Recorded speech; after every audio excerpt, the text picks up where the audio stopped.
আসসালামু আলাইকুম। Sweet Agrovet limited চ্যানেলের কৃষি সংবাদে আপনাদের আমন্ত্রণ জানাচ্ছি। আমি হাসিব মার্জান। এখনকার সংবাদ আয়োজন একই সঙ্গে চ্যানেলের ইউটিউব চ্যানেলে এবং চ্যানেল আই এর ওটিটি প্ল্যাটফর্ম আইস্ক্রিনে লাইভ স্ট্রিম হচ্ছে। 2 মাস নিষেধাজ্ঞার পর লক্ষ্মীপুরে মেঘনায় 1 মে থেকে ইলিশ ধরা শুরু হয়েছে।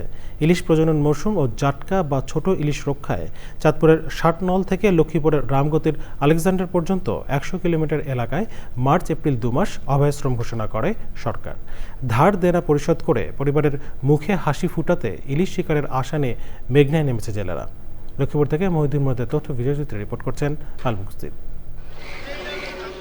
জেলা মৎস্য বিভাগ জানায় 1 মার্চ থেকে 30 এপ্রিল পর্যন্ত 2 মাস নদীতে মাছ ধরার উপর সরকারি নিষেধাজ্ঞা শেষে 1 মে মধ্যরাত থেকে লক্ষ্মীপুরের মেঘনা নদীতে ইলিশ শিকার শুরু করেছে জেলেরা। নদীতে গেলে বোঝাতে পারে কি মাছ কি পরিমাণ আছে না আছে।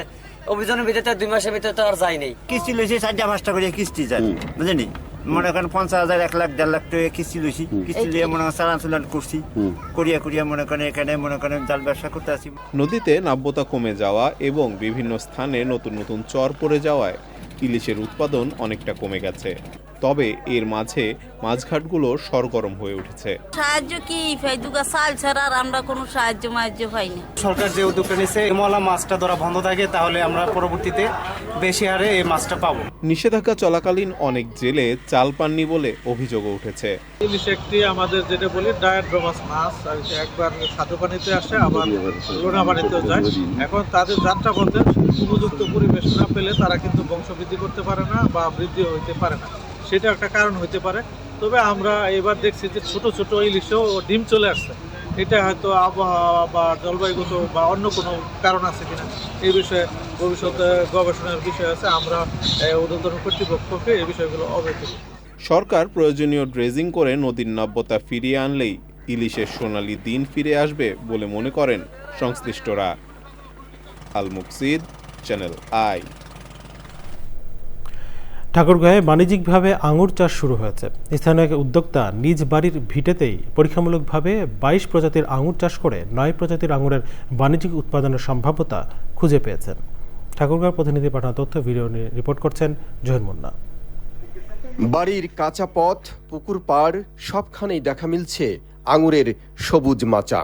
মাথার উপর ঝুলছে থোকায় থোকায় আঙুর। কেউ ছবি তুলছেন, কেউ বা মুগ্ধ হয়ে দেখছেন এই বিদেশি ফলের বাগান। এটি ঠাকুরগাঁওয়ের পীরগঞ্জ উপজেলার ঝলঝলি বসন্তপুর গ্রামের আবুল কালাম আজাদের বাড়ির ভিটে। এখানে মাত্র 70টি গাছ দিয়ে শুরু হলেও এখন তার বাগানে রয়েছে প্রায় 1200টি আঙুর গাছ। এবার এক একটি গাছ থেকে 6 থেকে 8 কেজি আঙুর পাওয়ার আশা করা হচ্ছে। সব মিলে চলতি মৌসুমে প্রায় 100 মণ আঙুর পাওয়ার আশা তার। যেখানে আঙুরের চারা পাই আনি বাড়িতে লাগাই, লাগার পরে ফল ধরে, ফল কিন্তু খাওয়া যায় না, বুঝলেন না? আমাদের দেশীয় যেটা আঙুরের টক, কিন্তু এখন যেগুলো ইনশাল্লাহ যেগুলো জাত আছে সব বাণিজ্যিকভাবে আবাদ করা যাবে। কেউ যদি বাড়িতে 2টা 1টা করে লাগায়, কিনে খাইতে হবে না। আঙুরের বয়সকাল হয়েছে মানে 45 হইতে 50 বছর টেকে থাকে, বাচ্চা থাকে হয়। আর এখন ফল যদি 10 কেজি হয়, যখন 2-3 বছর বয়স হবে তখন ফল হবে মনে করেন 50 কেজি 60 কেজি এইভাবে ফলন হবে একটা গাছে। অনেকজনে বলছে বাজারের আঙুর থেকে আমারটা বেলে মিষ্টতা বেশি একটু। এমন উদ্যোগ এলাকার অনেককেই আঙুর চাষে আগ্রহী করে তুলেছে।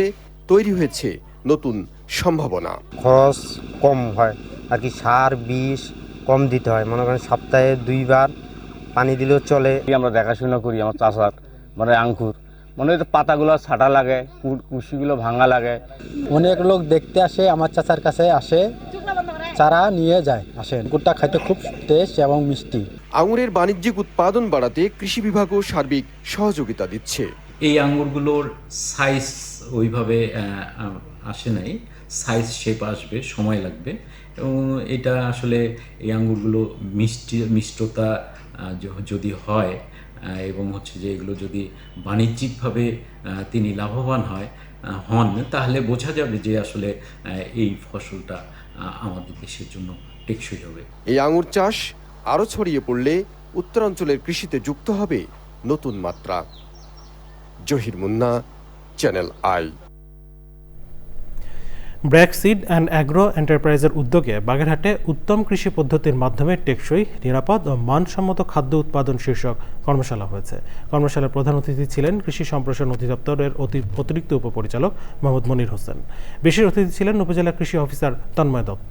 কর্মশালায় আমন মৌসুমের উপযোগী ধানের জাত, গ্যাপের মূল বিষয়সমূহ এবং মাঠ পর্যায়ে এর প্রয়োগ নিয়ে আলোচনা করা হয়। সুইট অ্যাগ্রোভেট লিমিটেড চ্যানেলে কৃষি সংবাদের আজকের আয়োজন এ পর্যন্তই। পরবর্তী সংবাদ আয়োজনে আমন্ত্রণ জানিয়ে এখানেই শেষ করছি। ধন্যবাদ সবাইকে।